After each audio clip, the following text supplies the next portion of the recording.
bom ter você comigo nessa jornada de conhecimento. Prometo a vocês que nós analisaremos a viabilidade no seu contexto aprofundado. E agora, nesse módulo, eu estarei mostrando para você o resultado final de uma boa viabilidade, de uma estruturação ótima. Esse é um template de um business plan que eu utilizo na Prospecta Inteligência. Esse pitch, um business plan resumido, mostra a integração de todas as variáveis que deixam um projeto conciso, que permitem uma defesa ótima de projeto, que permite a consistência, a defesa técnica da viabilidade econômica e financeira, amarrando 4 grandes pilares: a dinâmica econômica da região, a demanda, ou seja, o perfil da demanda, o tamanho do mercado pelo lado da demanda, a validação do desejo de compra, ainda nesse grande pilar demanda, depois a análise do set competitivo e, por fim, a viabilidade econômica e financeira. A viabilidade econômica e financeira ela é o final de todo o processo. É o momento onde nós amarramos todas as viabilidades. A viabilidade técnica, que diz para a gente o que pode ser feito pelo viés técnico, ou seja, potencial construtivo ou potencial loteável. A viabilidade de mercado, que diz para a gente se tem potencial e que valida a melhor direção. E a viabilidade econômica e financeira, que sai amarrando todas essas variáveis para entender se aquilo que o mercado diz para a gente que é interessante, se gera ou não riqueza. Então eu estarei começando pelo final. Esse é o final do processo. Esse é o resultado final. Ao final do nosso curso, você terá condições de compreender como preencher um business plan conciso, defensável. Um business plan que você pode utilizar tanto para defesa de projeto junto a grupos de investidores, ou seja, para captar funding. Você pode utilizá-lo para defender o projeto junto a players que eventualmente possam fazer parte da estrutura societária do teu negócio, ou para defender o projeto com relação à atratividade do novo negócio, do projeto ideal para o dono do terreno, para consolidar a incorporação imobiliária. A defesa é muito simples. Primeiro a gente começa, isso aqui é um pitch real, tá, gente? Eu saí tirando algumas coisas confidenciais, é óbvio, mas essa estrutura é a estrutura que eu utilizo na Prospecta Inteligência para defender os projetos junto ao mercado. Primeiro, eu começo detalhando o projeto. Vocês estão acostumados, eu acho que vocês em algum momento já devem ter visto isso, aqueles business plan gigante, 200 páginas, ou então aquele de 100 páginas, onde 99 páginas são fotos em 3D do projeto. E uma página mostra a proposta de valor para o investidor. Aqui a gente vai pegar um pouco de tudo. Eu vou mostrar o que é o projeto. Aqui, por exemplo, eu botei de uma forma bem resumida o que é o projeto, a planta baixa do projeto. Depois, eu parto para a idealização do projeto, quem está fazendo o projeto, quem é você enquanto empreendedor, qual é o teu know-how, qual o teu portfólio de entregas, quem é a sua empresa, qual o nível de governança que você tem. Em poucas palavras, de forma sucinta, eu gosto muito de utilizar infográficos. Aqui, por exemplo, eu boto um texto do empreendedor, as principais, a quantidade de obras, de unidades habitacionais construídas. Aqui, por exemplo, toda a experiência que este empreendedor, na realidade, teve no campo público. Depois eu faço um dashboard, alguns infográficos, de forma bem prática e bem objetiva. Quantos anos de histórias, quantas famílias ele já fez feliz, quantos condomínios entregues, quantos metros quadrados urbanizados, eu poderia também colocar quantos metros quadrados construídos e por aí, quantas cidades atendidas. Bacana, né? Maravilha. De forma objetiva, prática e objetiva. Depois eu já venho analisar o dashboard do mercado, aonde ele está empreendendo. Essa cidade, qual o perfil dessa cidade? Principal segmento da matriz econômica, quantidade de empresas na região, empregos formais, dentro da faixa de idade de 25 a 59 anos de idade. Qual a quantidade de pessoas com essa faixa de idade que possuem renda formal? População ideal, que é o que nós chamamos de população jovem e adulta, entre 25 e 49 anos de idade. Quantidade de domicílios próprios e quitados. Excelente perfil para o comprador com intenção de investir, ou seja, patrimonialista ou investimento financeiro. Um excelente perfil para fazer um upgrade, uma família melhorando de vida. Excelente perfil, por exemplo, do pai, que já é dono do seu imóvel, ajudando o filho a comprar o seu. Depois a gente vê o tamanho do déficit imobiliário, a quantidade de pessoas que moram de aluguel. Depois eu venho aqui entendendo densidade, o tamanho do mercado, levando em consideração a quantidade de pessoas por domicílio. Eu sempre gosto de fazer uma combinação. A quantidade de pessoas com idade entre jovem e adulta correlacionado, por exemplo, com a quantidade de domicílios acima de 3 moradores. Ora, se eu tiver muita gente acima de 25 anos e eu tiver muitos domicílios acima de 3 moradores, é muito provável que eu tenha casal e um filho adulto. Poxa, o filho adulto sai de casa, faz investimentos, é uma excelente demanda potencial. Quantidade das classes que eu quero trabalhar, o meu público-alvo, qual o tamanho desse mercado nessa região? Ainda no contexto macro da cidade, ainda no contexto da dinâmica econômica. Uma das principais informações que eu gosto ao analisar dinâmica econômica é a taxa geométrica de crescimento anual. Ora, quanto maior essa taxa de crescimento, mais capacidade aquele município terá em gerar novos ciclos de demanda. Eu explico isso detalhadamente no nosso curso, nos passos da compreensão da viabilidade de mercado, nos passos da inteligência de mercado. Aqui já é o resumo, aqui já é o overview, o resultado final. Então aqui eu mostro, por exemplo, a capacidade que essa cidade tem, a força que ela tem, o perfil em gerar novos ciclos de demanda por conta da sua taxa de crescimento populacional. Maravilha. Então, entendi mercado, mostrei o perfil, ou seja, o meu perfil enquanto empreendedor, mostrei a dinâmica econômica da região onde eu estou empreendendo. Agora vamos ver o set competitivo da região. Qual o perfil da concorrência, qual a quantidade de unidades, eu vou até publicar ela aqui, que fica melhor de ver. A quantidade de unidades lançadas, a quantidade de unidades vendidas, o estoque, o VSO. O que é o VSO? A quantidade de vendas dividido pelo total ofertado. Vendidos versus total ofertado. Quanto maior o VSO, maior a eficiência de venda. E aqui a gente consegue ver qual o perfil que teve a maior eficiência de venda. Se foi de um dormitório, 2 dormitórios.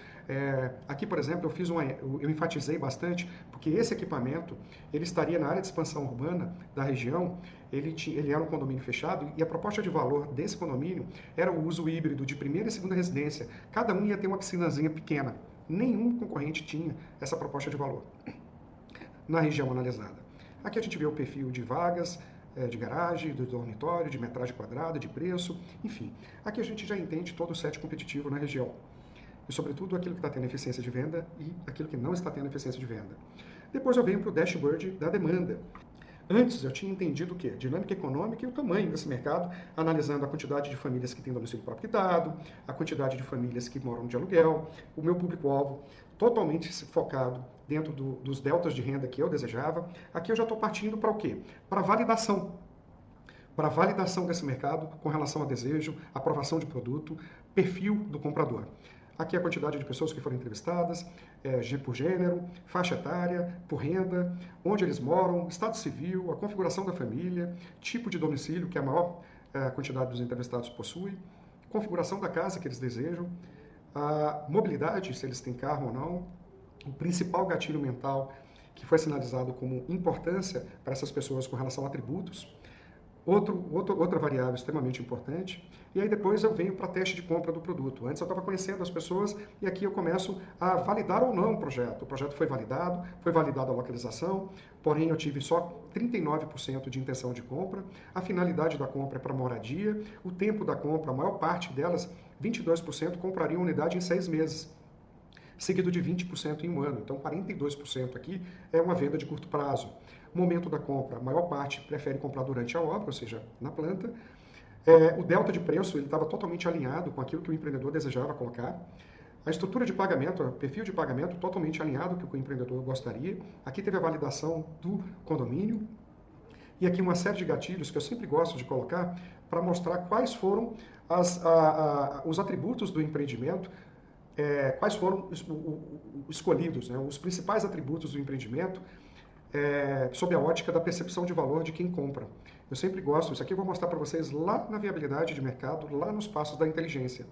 É onde eu mostro, por exemplo, quais foram os atributos que tiveram tração, percepção de valor. Normalmente são aqueles que têm tanta importância ao ponto das pessoas pagarem mais para ter.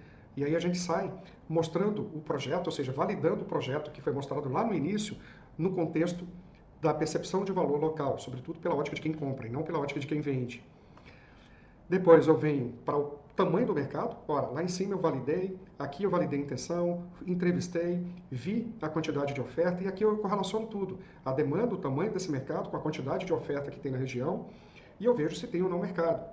Aqui, por exemplo, eu sempre gosto de colocar perfil de morador e investidor, quanto eles podem pagar, levando em consideração a sua estrutura de renda bruta familiar, quanto eles podem pagar. Aqui eu considero sempre, aqui está a soma dos dois, né? Tanto de perfil de morador quanto investidor. Então esse é o tamanho do mercado total e aqui a gente vai considerar o tamanho do mercado dentro de parâmetros seguros, como a gente defende, que é o que nós chamamos de fator de absorção 4:1. Historicamente, dentro dos estudos que a gente faz, a cada quatro pessoas que dizem que compram, uma compra. Então a gente considera 25% de absorção dentro do mercado levantado. Isso a gente mostra detalhadamente lá na frente. Então aqui eu mostro o mercado total, aqui o mercado absorvível, que é o que nós consideramos fator 4:1, ou seja, eu só considero 25% desse mercado. Aqui a quantidade de produtos que eles podem comprar, ou seja, a quantidade de produto que está brigando nessa régua de preço, a quantidade de produto que está brigando nessa régua de preço, e por aí vai. Um menos o outro, ele me diz o que dá para ser feito. Então, aqui ele me diz a quantidade absorvível líquida, que é sob a ótica de demanda reprimida. O tamanho real desse mercado, analisando isso com toda a segurança possível. Significa que aqui, por exemplo, eu posso fazer 46 produtos com um preço de 428, levando em consideração que para cada unidade que eu estou dizendo que tem potencial de mercado aqui, eu tenho 4 potenciais compradores com desejo e potencial de compra. O que nos dá 330 unidades entre 320 e 355 mil. Aqui eu fiz uma análise considerando tão somente o perfil de venda que ele desejava comprar, colocando inclusive essa fatia aqui com preço maior dentro dessa régua, respeitando esse grau de potencial de compra. Então, eu tinha um mercado interessante para trabalhar, né? Então, já considerando toda a pesquisa quantificável, qualificável, aqui eu peguei o mercado potencial total, tirei quem disse que morava de aluguel, quem disse que tinha domicílio próprio quitado, tirei a margem de erro, tirei somente quem compraria e tirei 56% somente que compraria uma unidade a partir de 320 mil. O que me dá uma chance de projetar um dos elementos mais importantes na viabilidade econômica e financeira do projeto e uma das variáveis mais frágeis, né? Toda vez que você faz uma projeção de fluxo de caixa, não sei se você já passou por isso, uma das principais fragilidades é como você projetou a velocidade de venda. Porque custos é muito fácil, a gente projeta custo, né? A gente dimensiona, a gente faz o orçamento e todo o cronograma de desembolso financeiro é determinado por nós. Nós controlamos essa curva de desembolso. Já a curva de recebimento não somos nós que controlamos, é o mercado. Eis a importância de você validar de uma forma técnica toda a projeção de venda. Porque quando a gente chega e fala, poxa, eu acho que vende isso, eu acho que vende aquilo, você está dando uma baita de uma margem para barganha. O teu acho vai começar a conflitar com os outros achos. Enfim, vai ser uma briga de eu acho, vai ser uma briga de o seu projeto é bacana, mas eu não acredito que você venda nessa velocidade. Aqui não. Aqui a velocidade ela está pautada na intenção de compra espacializada no tempo. Primeiro, tem mercado? Segundo, esse mercado quer comprar? Terceiro, esse mercado quer comprar quando? Com base na intenção de compra, onde 22%, por exemplo, disse que compraria em 6 meses, 20% em 12 meses, 24% em 24 meses, eu criei 3 cenários. Um pessimista que leva em consideração a venda imediata em até 6 meses, um cenário provável que considera a venda até em 12 meses e um cenário otimista que considera a venda até 24 meses. Eu desprezo a venda futura acima de 24 meses por conta da volatilidade do próprio mercado. Então aqui eu tenho como projetar toda a velocidade de venda pautada no mercado comprador, uma das variáveis mais importantes e mais frágeis dentro da projeção financeira. De posse disso, projeto meu fluxo de caixa. E aqui eu já consigo mostrar, por exemplo, a minha necessidade de caixa por conta dos descasamentos de caixa acumulado. Aqui eu já consigo entender, por exemplo, o meu capital de giro acumulado. Aqui eu tenho a minha demonstração de resultado estática, né, onde eu tenho toda a estrutura do projeto e a margem líquida do projeto. Depois, eu analiso o painel executivo, o painel que me dá chance de entender o go no go do projeto, levando em consideração as métricas que balizam a geração de riqueza do projeto. Esse projeto gera ou não riqueza? Ele custa mais do que vale ou vale mais do que custa?